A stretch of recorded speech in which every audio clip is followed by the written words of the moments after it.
Got one thing to say. I believe I'm required to play Eye of the Tiger every time I show this knife.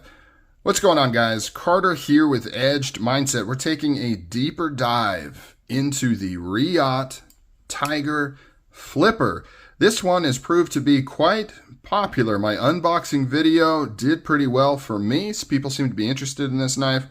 So I want to make sure and give it some more attention and talk about it because it's a really nice offering from Reate, both in terms of build quality, functionality, but also design. So what are we looking at? This is designed by Alvin Lee, who I believe is a Chinese knife designer. I do not have a lot of information on him. If anybody can link me to some more information about this maker, or let me know if I've gotten anything wrong about the limited information I know about him, just let me know. Comment down below, send me a private message, something. But other than that, I'm just going to refer to this as the Reate Tiger because that's who makes this, and that's what I want to talk about is this knife as produced by Reate. So, medium-sized flipper. This is the size people love. This is the size I love. It's big enough to have some presence. It's big enough to not have any grip issues, but it's not overbearing or ridiculous. At least that is my opinion on the matter.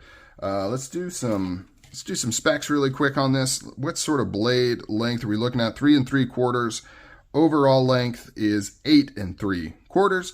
So a pretty good blade to handle ratio on this, actually. That's pretty nice. Let's do some blade thickness measurements, just for those that like to know what sort of stock we're looking at. Decently thick. Ooh, slippy. Decently thick, 0.16. So you've got some stock to do some business here. This one is rocking. Let's check that steel again. I believe it is M390. Yes, M390 as marked right there. And then this one is number 4 right there. That is where the number is marked right inside there. If you can see that, number 4 of 10. So this particular version with the large diamond pattern was very limited through Crane's Cutlery right here. So only 10 of these are made. I've got number 4. Number 1 would have been cooler, but I got number 4. Anyways, back to the knife. Sorry for the tangent, guys. I do that. If you watch my channel, you know that is a trademark of mine. What a beautiful, aggressive satin, satin finished blade. We've got satin flats, and then you can see those grind lines going on. I'm a big fan of grind lines. Some people think it looks unfinished. I think it looks fantastic and beautiful. Hey, let's go on another tangent. Why not? So I always take a little bit of, I don't know what the right word is. I take a little bit of offense. No, that's a little strong, but you know what I mean. When people complain about grind lines looking unfinished, because to me, that is the marker of good machining or a good custom maker, because getting consistent, clean grind lines is very, very tricky. The easy way out is to just do sloppy grinds and then blast and sand the blade so that you never see those sloppy grinds. So to me, showing the grind lines show confidence in what you're doing. In this case, it's just manufacturing confidence, using the right jig, using the right talent to do these grinds. Or in custom making, it's somebody doing it by hand, having the skill to do clean grinds, consistent grinds by hand. So that's my take on it. Yours may vary. Nice Japanese style tanto. I believe in my unboxing I said American for some reason. That was just a slip of the tongue. This is a Japanese style tanto, but because of this upswept tip and this huge swedge, I mean, it doesn't really scream tanto. It's got a nice recurve, very slight recurve going back here. Plenty of ability to do some cutting. Most of my cutting, probably 90% of my cutting, would just take place up here anyways. Opening packages, cutting string, just cutting whatever it is that needs to be separated into 2 or more pieces would mostly take place up here. But the beauty of this recurve is if you are cutting through bigger material, you're doing push cuts and draw cuts, it'll kind of keep that material in the middle here and make it easy and quick to keep cutting. You don't have to worry about it slipping off the front or slipping down over here. That is the beauty of the recurve, is it's meant to capture material right in the middle so that you can consistently and quickly slice through it. And this would do that in spades. And this is not a super aggressive recurve on this baby, unlike the Unlike the Manticore from Max Ace, this one is similar but has a much more aggressive recurve. This one could potentially have some sharpening issues if you don't have the right stuff, but any sort of standard stones should be good to sharpen this guy.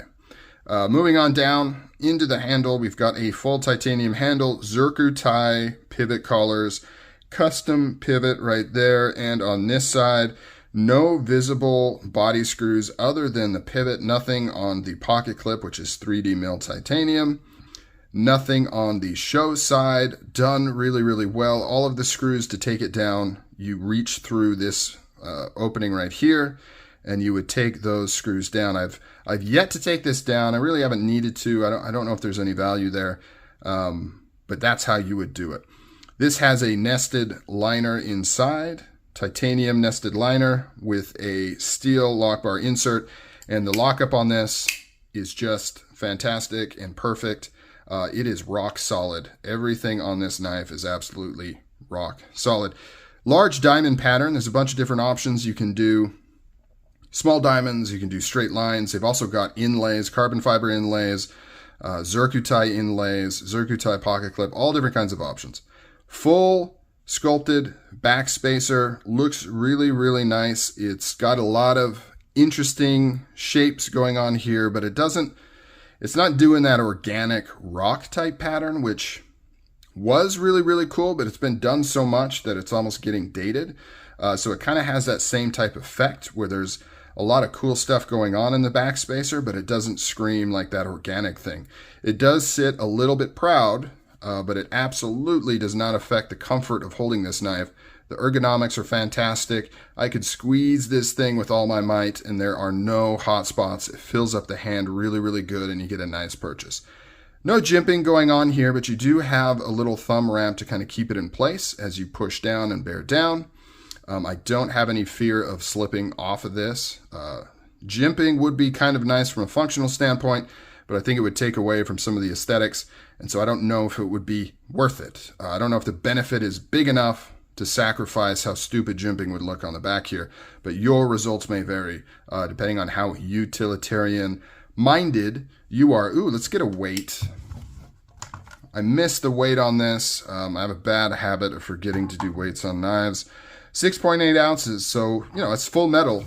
It's an all metal knife, so it is going to be heavier, and it is on the larger side. As you can see, we'll line up the noses here. Larger than a paramilitary 2, so it is a very capable, larger, medium to larger size knife, depending on your particular definition of a large knife. The action on this thing is fantastic. Has a really nice sound to it. Flips open with authority. Locks up like a tank. And it just has such a aggressive yet clean and simple look to it. Very capable. Reate knows exactly how to make knives. They've been doing it for years. Top of their game. Check it out. The Reate Tiger. Let me know down below. Is this something you would ever be interested in? Do you find this to be an attractive knife? I certainly do. These are available at multiple retailers right now if you want to go pick one up in all kinds of configurations. All right, guys. Comment, like, subscribe, all that stuff. I appreciate you. I'll catch you on the next video.